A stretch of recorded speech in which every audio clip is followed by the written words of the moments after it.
هي كده استوت ووصلت لدرجة الحرارة اللي أنا عايزها، كلها استنطة واحدة.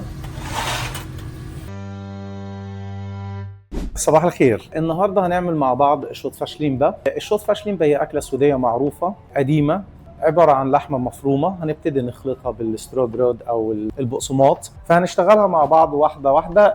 طبعا معايا التيميان، أنا هبتدي أقطعه أو أخرطه حتت صغير. طبعا الستيك بتاعي جاهز، فأنا هبتدي أنزل بالبصل. الهدف من عملية تحمير البصل ان انا باخد الريحة، لما اجي هفرمه هيبقى متناسق ومش باين، وفي نفس الوقت انا خدت النكهة بتاعتي فضربت في العجينة اللي انا هعملها كلها. هبتدي انزل بالتيميان اللي انا خرطته، فلفل اسمر، وكده البصل جهز معايا بالمنظر ده.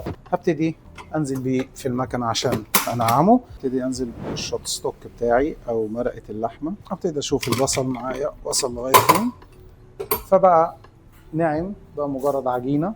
دلوقتي هنزل بالبصل بتاعي، ودون عبارة عن البقسماط منقوع في لبن ومحطوط عليه بيض. هبتدي هنزل بالفلفل الأسمر، ملح، وهبتدي بس أضربهم دقيقة عشان يتجانسوا. هبتدي أنزل بشوية سينب.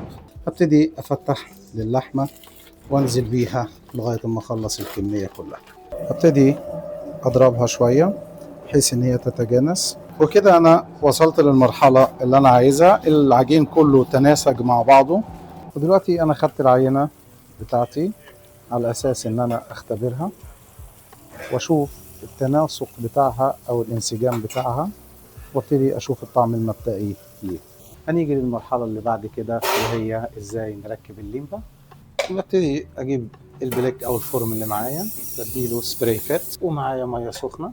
ببتدي باللي ايدي بيها وانزل باللحمه، اضغطها بالمنظر دون. بملس عليها من كل الاطراف عشان الهواء ما يضربهاش في الفرن بالمنظر اللي احنا شايفينه. وابتدي بعد كده ارفعها على الصينيه بالمنظر ده، واكرر العمليه وانزل بيها جنب اختها،